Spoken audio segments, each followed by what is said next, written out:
Welcome into episode 15 of Jacket Sports Weekly. We got a lot for you today, starting it off with indoor track and field. Going to have a little mini segment with our top 5 plays of the month and finishing off with basketball. You don't want to miss it. You're watching JSW. Welcome to Jacket Sports Weekly, Waynesburg University's weekly sports show where we cover the best of the best in athletics. Our analysts discuss a multitude of highlight plays such as touchdown passes. And Barber's going to throw again, one-on-one.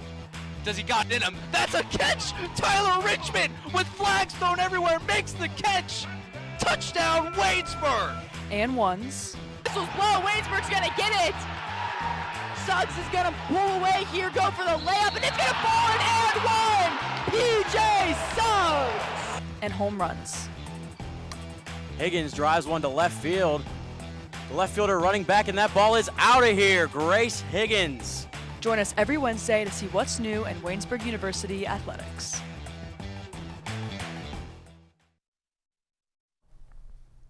Welcome back into Jacket Sports Weekly. My name is Seth Adams. I'll be a host. Alongside me, Michael McKenzie as another host. And to start things off, we're going to get right into indoor track and field, both the men's and women's side of things. And to join us, we have Vinny Heller to discuss some of the topics for us. We're going to get right into it. Give us a little bit of a recap of the men's side. You know, some PBs, some records. Go ahead and get into that. The men's side had a day. Quentin Weaver breaking his own records. He's broken a record every meet, and half of them are his own. Jacob Harker rolling high off a record-breaking meet for himself. He placed 10th in the elite shot put, which is the group of the higher-ups in the shot put. Virtue Bama and Adam Hembling both tied for 4th in the high jump with the 1.7 meters. The guys are showing out, and they're doing their thing. And with the last meet, it was kind of complicated because it's bigger teams, more D1. It's harder to place. But Quentin Weaver, he placed highest in the PAC out of, I believe it was the 5 teams that were there. He placed 12th in the mile at 4:24. He also took the program's 4th fastest 800 and placed 8th with the 1:59. But then again, he was still high in the pack and placings. Jacob Harker, like I said, he threw a shot put 13.93. That's the 6th best in team history. Kyle Casella, he placed the personal best record at the 400. He ran a 53. It's pretty fast. That's also the 7th best time in Waynesburg men's indoor track history. Now, you mentioned all the men's finishes, how they had a day. It was a big day for the men. Can you also talk about the women? They had some finishes too. They put some people on the podium. Can you tell me about the women's side of things in this meet? I've said it before. I'll continue to saying it as long as she keeps showing out. Maggie Clare, she's consistent. She's been the most consistent aside from Weaver. She's showing out as a freshman, and I think she's really making her mark on this team. She finished 3rd in the shot put. She also had a season best with an 11.19 throw. That's also the 6th best in indoor wood track. She's going crazy. She's doing her thing. It's showing why she came here to do her thing, and I feel like this should have an influence on many of the other throwers, young and the older people. Grace Tanksley, she took off a minute of her 3K. She's only ran the 1 in the 3K, and I've been told her 10K is her best race. So it seems like she's preparing well for that. Like I said, she took a minute off. She ran an 11:47. Off at 3,000, that's pretty good. Yeah. Jalissa Fuller, she's moving her way up in the rankings. She hasn't placed very high. She placed 30 overall in the 400. She did not run the 800, but she did take a time at a 1:07. As a sophomore, that's well. Ella Rochelle was a huge factor. She did not race. She was sick, normally running 3-4 events and placing high and consistent in those. I feel like her not running was a big factor. Mm-hmm. And this was at the Youngstown State University Mid-Major Invitational. Over 30 schools here, D1, D2, D3. Very impressive from all these athletes being able to compete at this high level. Now, Waynesburg, like you said, has been striving a lot recently. Where do you think they have been striving the most? Like, what department of the sport do you think they've been doing the best at? Definitely they're distance runners and throwers. The sprinters, they haven't came to play yet. And it's hard because you're only allowed 5 people in each respected event. So it's hard to send out sprinters and have them place high in times when most of your sprinters are football players or just getting in the track. Many young people like Michael Wines, he's one of our better young sprinters. He's a freshman. Zane Cawley, he's a junior right now. He's pushing. He just got back into it. This was his first meet. But definitely our throwers. keep breaking their records and keep on their pace. I mean, like I said, Jacob Harker rolling in this week off a record-breaking throw. That's definitely been a huge factor in the Waynesburg's progression on the men's side of things. Now, there were a lot of top 10 finishes. You said it specifically with the men's team in a mid-major meetup at Youngstown University that had over 30 teams, like Seth just mentioned. Can we continue to see both the men and the women get these top 10 finishes and put a lot of competitors on the podium at the end of meets? Most definitely. I mean, like I said, like you said, Seth, with all these big D1, D2, D3 schools, it's hard to show where you're really at when you're going against teams that are so-called more advanced. Anthony Sestero from W&J, like for an example, placed second in the 200 last week, but didn't break the top 10 this week. Throughout the next few meets, this upcoming meet, there will only be 2 teams from the pack. It'll be hard to view where they actually stand when you're going against teams that put more time into it because they're able to. And most of their runners are strictly track runners. Some, for Waynesburg, most play football, basketball, whatever you want to call it, but I feel like it'll be hard. However, I definitely think we can expect more as the sprinters are climbing up in their times. Quentin Weaver is rolling, and same with the throwers. I think we can definitely expect a lot more top 10 finishers. And we talked about a lot of top 10 finishes, but there always can be room for improvement. No one's perfect. Now, Vinny, where do you think this team needs to improve at what department? What do you think that they need to get better at? Sprinting events and relays. The women's relay team in the 4x4 placed 11th out of 12, and the 12th did not finish. Our sprinters, they're just, like I said, it's hard when you're only allowed 5 respected people in an event, but you need to still do what you're supposed to do, and you need to place higher, and if you don't, your distance and throwers, they can't carry all that weight. You need to take your turn and hold your own and start placing a bit higher. Well, Vinny, thank you for hopping on the desk to talk about indoor men's and women's track and field. When we come back, Anthony DeFilippo joins us for our top 5 plays for the month of January.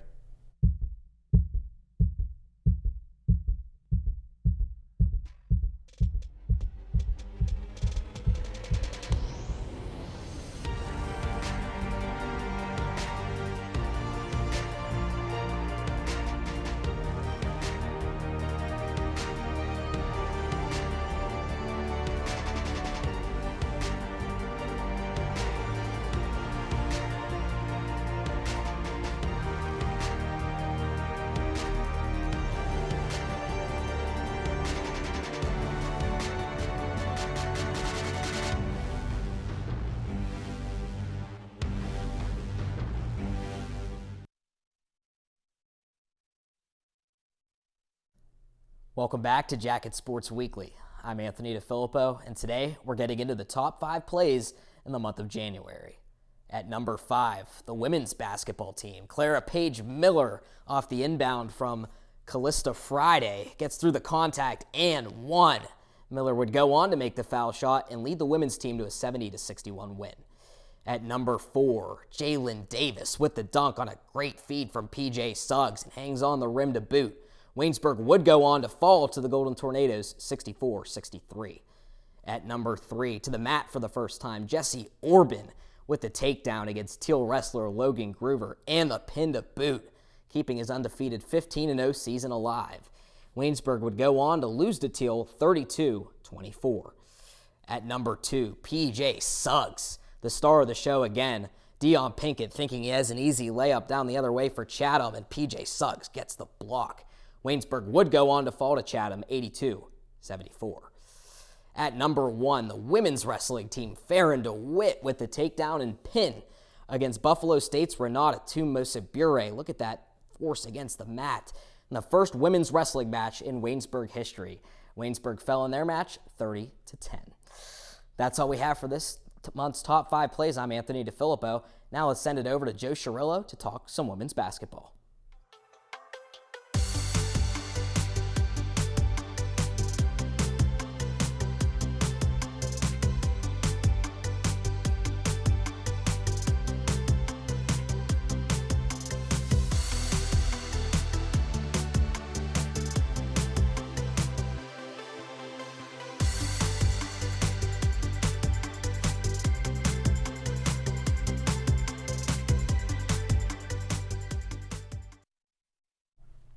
Welcome back up to the desk here on this episode of Jacket Sports Weekly. We're now shifting over to talking about women's basketball, and to do so, we're joined up here by Joe Chirillo. Joe, let's get right into it. Last two games for Waynesburg against Chatham and against Allegheny, two of the top teams in the conference. They unfortunately dropped those two games. What were your takeaways from the losses to Chatham and Allegheny? Well, first, that loss that we had against Chatham, I mean, it was definitely a negative one, and that first half was not like we've seen from this women's team in the past. Normally, it's their second half that we have to question, but this time it was that first half. And so, although there's the takeaway of the pluses, of the positives of it, of having that better second half, and they also had that negative takeaway from it on having a worse first half that they normally have. So that isn't something we normally see, and it's something that it was a trend that they did have going into the Allegheny game as well. And so with this, that's where it really comes away in saying that, hey, maybe we need to shift focus back into what we're going to do in that first half and what we're going to be able to come away with in that competition.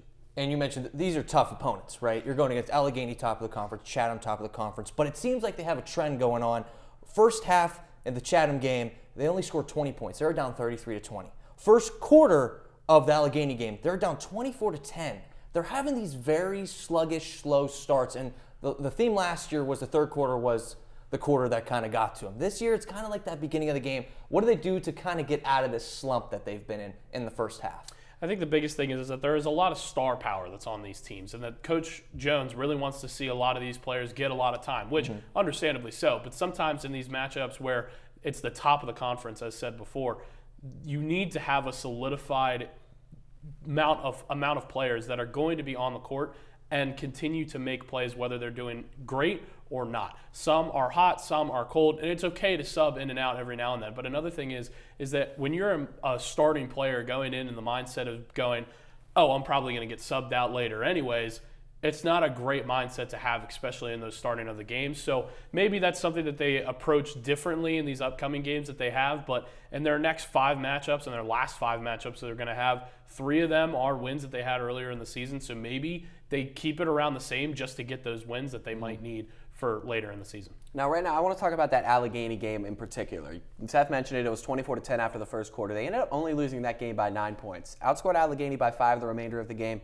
It was 19-point deficit at halftime. They ended up cutting it to 10 by the end of the third quarter. What was the key to ending up making that Allegheny game a fight in that second half, despite Allegheny shooting lights out in the first half of that game? I think it really came down to just defensively being able to stop them when they are shooting. And now, when they are shooting, it is definitely they were making those shots for Allegheny. I mean, there was nothing stopping them in that side of the game. But being able to get their own rebounds offensively, but then also in defense when the opportunities arose, getting those rebounds, mainly with Jules Moorbacher and Tori Wozolowski, being able to find their way down into the paint, getting those easy buckets, and then also finding their ways to get those rebounds definitely helped them in narrowing that stretch with Allegheny. And it was definitely a closer game, and one that I enjoyed watching them be in close contention with. That definitely helped them. And we only have a handful of games left. It's getting towards the end of the season. They're 5-10 in the conference, and they're fighting for a spot. There's a chance they make the playoffs. Joe, can you break down what they need to do to maybe sneak in a playoff spot? Well, it's kind of difficult. Now, there's a lot of teams that are ahead of them. Bethany and Geneva are the two that are ahead of them right now. Bethany with that 6th spot, Geneva in the 7th, and Waynesburg in the 8th. With this, you definitely, if you can win out, which is an option, but they are facing Washington and Jefferson and St. Vincent as well, 2 of the higher teams within the conference.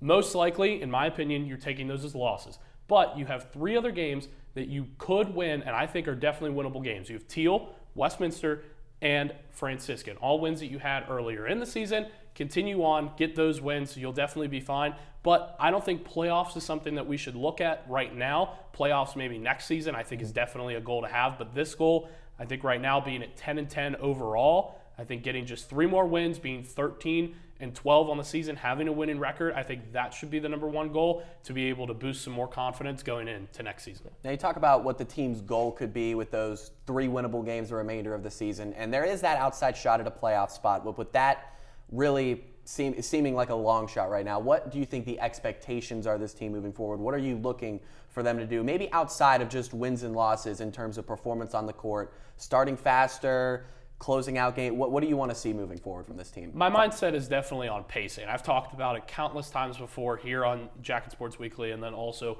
on multiple different areas and outside of the office, is that just continuing to have their own pacing, be in control of the game. That's one thing that they need to have control over for the entirety of the game, but then also for the mindset of the rest of the season is you want to win. And at this point, they're doing that great, and they're continuing to show that they do want to win. If they get those 3 wins against Westminster, Franciscan, and Teal, that'll put them in the winning category overall for the season. I count that as a win overall for the season, especially from their bounce back from last season to now.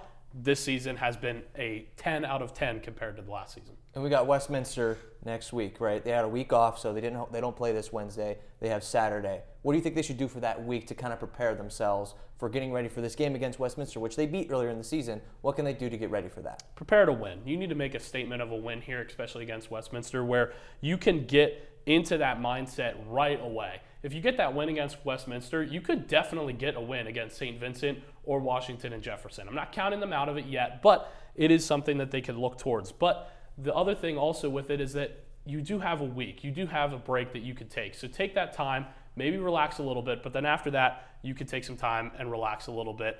But also remember to strategize that we are here to win. We are here to have a defensive side of the ball, and that's where you can use Moorbacher and Wesolowski in the most. And then you have Friday that can go up, hopefully find her way down into the hoop, whether she's shooting from 3 or finding Wesolowski and Moorbacher down in the paint to get those easy layups. Now, you just mentioned in the paint Wesolowski, Moorbacher, kind of the players you're watching moving forward. Can you give me one other player just briefly who you're watching through the final few games of the season? I'm looking at Wesolowski and Moorbacher, but then also Callista Friday. She's been able to maneuver around the court at all points and be able to control the team on how she wants it to be. She's not just shooting up right away and letting that shot clock go to waste. She's using that time to her advantage, being able to find if she can put up that 3-pointer to get that extra point, find a foul that she can find herself at the line, or find a teammate to pass it off to, dump it down into the paint, and find a bucket down in. She's definitely been able to find those points, whether it's from herself or from her teammates. Well, thank you, Joe, for joining us on the desk to discuss women's basketball. We're going to be discussing more basketball with Benicio DeFalco, the men's side this time. Don't go anywhere.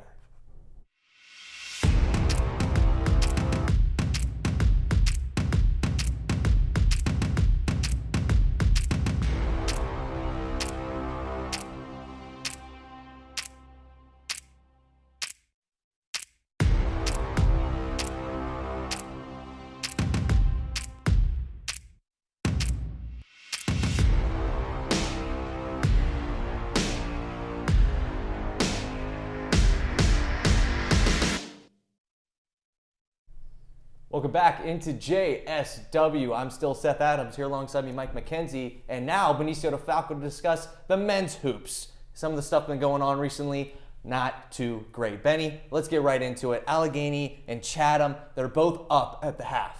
They're both looking good. They're competing against Chatham, a very tough team. Allegheny, one below them. They dropped both of them. What do you take it from that? How do they get rid of these second half struggles? I would just say a lack of turnovers. They got to cut the turnovers down for sure. I mean, you look at the Chatham game, 23 turnovers total in that game, 10 coming in the second half. I would like to say 4 of them coming in the last minute of play. Those are not the outcomes you want to see. The three-point percentage hasn't been there all year long, and even with that, they're attempting more threes in later games. And even looking at the outcomes of late games, I know you mentioned they're up at half and they start to see it get away. It seems like Waynesburg, they keep things tight in that last 5 minutes of play in the second half, and then they start to get in the shot-chucking material. When you don't have guys that can shoot a high percentage from the three-point line or just shooting in general, you don't want to allude to that shot-chucking method, as I alluded to. You want to take the smart shots. You've guys like Anton Baker, PJ Suggs. Those guys sometimes aren't even in the games in late-time situations. Those are your best playmakers on offense. I would like to see more smart shots from this team, and just those guys have been consistent for you all season long. Why take them out at the end of the game when you need them most? Yeah. Now, this Allegheny lost the 3rd consecutive loss for the Waynesburg men's basketball team. The loss on a shot at the last second against Geneva, blew a 4-point halftime lead against Chatham, blew what was a 6-point lead in the second half with like 13 minutes to go in the game against Allegheny. 3 tough losses, all games you thought you had won at certain points. How do they recover from this? Playoffs are looking like a long shot, but it's not out of the picture. 5 games left, they're 2.5 out. How do they recover and try to make a late push for the playoffs? Well, it's going to be tough because, like you said, 3-game losing streak, the confidence is not there with this team. You can see in their attitudes, especially late game. Now, what will benefit them is that they finally got a bye, you could say. They finally got their off day. All the other games in the PAC are going on Wednesday, Waynesburg being one of the teams that are off. So they can kind of they have a lot of time off until Saturday to kind of reevaluate where this team is at and where they want to go going forward. So some type of team meeting, held by Fusina, kind of with their star players. Those guys are going to have to speak up and give a true attitude of where this team wants to go in the future. And you mentioned earlier PJ Suggs, and he's one of the best, I'd say, on the team. He's in the top in scoring, one of the top guys in scoring. But this Allegheny game, only 20 minutes when he averages 29 minutes per game. What do you think's going on with that? So PJ, he's been one of the most consistent, if not the most consistent guy on this Waynesburg team all season long. You mentioned it, 20 minutes in the loss to Allegheny. Corey Mitchum had 0 points, and he still continued to play 32. For me, I can't find a reason for this. PJ Suggs, he's been great for you all season long. He's given this team its all. It's almost like you're giving up on your team. Not from PJ, but from Tim Fusina to take your star player out, season on the line. It's almost like you're giving up on your guys, and I don't like that attitude. Now, the first half of this Allegheny game in particular, Anton Baker had a really good first half, 13 points over 10 rebounds. He had a double-double at halftime. But Allegheny made a halftime adjustment. They started double-teaming him, triple-teaming him when he got the ball on the post, and that really got Waynesburg's offense out of whack. If other teams start to implement that in these final games, where do you think Waynesburg can turn to offense? I know the three-point shooting hasn't particularly been there, but where do you think they can turn for offensive production when they hit those lulls or when Baker starts to get neutralized by other teams? I'd like to say Jalen Goins. He's been consistent at times for this Waynesburg offense because he'll come along and have games where he'll have, the mid double digits performance, so like the 10 to 15 point range, but then he'll also have games where he has 6 to, sometimes even 2 points. So seeing him get consistent, I know in the recent losses he's had good showings, and I'd like to see him have a little more confidence in just his shooting ability. We mentioned not a lot of guys can shoot from three-point range on this Waynesburg roster, but he's one of those guys that he's shown that at times. For instance, in the Chatham game, he made 2 early three-pointers, and he didn't really attempt many after that. So I'd like to just see him have more confidence from the line and just in general in the game. You're here on this team for a reason, and not only that, it's also an opportunity to see what he can do next season, being that most likely he will have the keys to this offense next season. And they got Westminster this Saturday, a pretty low opponent in the PAC, one they've already beaten once. What do you want to see from this Waynesburg team that has just been struggling so much? What do you want to see out of them playing this Westminster team after a week off? So we kind of talked about it, just getting other guys involved. Anton Baker, PJ Suggs, those guys are going to be there. So Jalen Goins, guys like that, Corey Mitchum, we'd like to see him step up a little bit offensively. Jalen Davis as well. Davis has actually had some better showings of recent, especially on the scoring side of things and rebounding. So if he can stay consistent, seeing those guys get involved, and then just from a defensive mindset, cause more turnovers. We talked about how many turnovers this Waynesburg offense has had, but they need to cause more defensively. I think Waynesburg is very good on the break, and we've seen that at times, especially with the athleticism on this team. So causing turnovers, causing block shots. I mean, PJ Suggs, we've seen a numerous amount of spectacular blocks all season long. Jalen Davis, too, in the paint. So I'd like to see them step up both offensively and defensively. Offensively, more with the guys that you don't speak of. Defensively, I think they lean more on their stars. Now, you talked a little bit about wanting to get Jalen Goins, maybe have him take some more three-point shots. He's been shooting it particularly well in the past 2-3 games, maybe a team meeting. What do you think Waynesburg needs to do over this week-long break between that Allegheny game and that Westminster game? How do they utilize that moving forward to, at the very least, finish out the season strong in their final 5 games?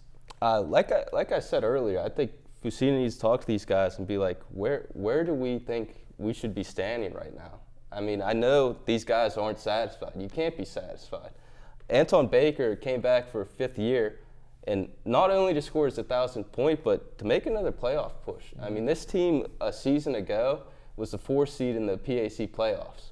And that was something that hasn't been done in forever in Waynesburg. They had a home playoff game. So coming in this year, there's a complete new attitude, and they'd like to repeat that. They're not there right now, so I think it's just looking each other in the mirror and saying, this is not where we want to be. How are we going to get there? Leaning on his stars. Like I said, it's going to take an Anton Baker, PJ Suggs, one of those guys to step up and say something, so it kind of sets a whole tone for the whole locker room. Well, thank you for joining us on the desk beneath you to talk about men's basketball. We want to thank all our analysts who joined us on the desk here for Jacket Sports Weekly, and Anthony DeFilippo for joining us for our top 5 plays in the month of January. Thank you so much for tuning into this episode of JSW. For more JSW episodes and more WCTV content, make sure to stay tuned on our social media pages and our WCTV YouTube page.